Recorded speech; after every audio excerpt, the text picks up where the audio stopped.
পঞ্চগড় একের প্রার্থী সাব্বির সালাম।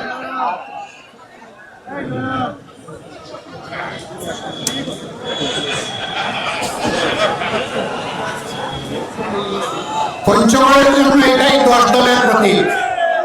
এটা কোন দলের প্রতীক? আমার বলেন কোন দলের প্রতীক? সবাই এক হয়ে লড়বেন তার জন্য, বিজয়ী করার জন্য সর্বাত্মক চেষ্টা করবেন, বিজয় ছিনিয়ে নেওয়া পর্যন্ত জান মাল দিয়ে পরিশ্রম করবেন। ধন্যবাদ।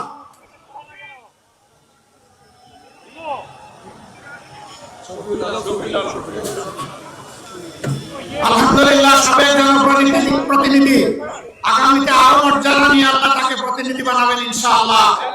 পঞ্চগড় 2 আসনে আমরা তার হাতে ন্যায় এবং ইনসাফের প্রতীক, সমতার প্রতীক, সাম্যের প্রতীক আমরা তার হাতে তুলে দিচ্ছি।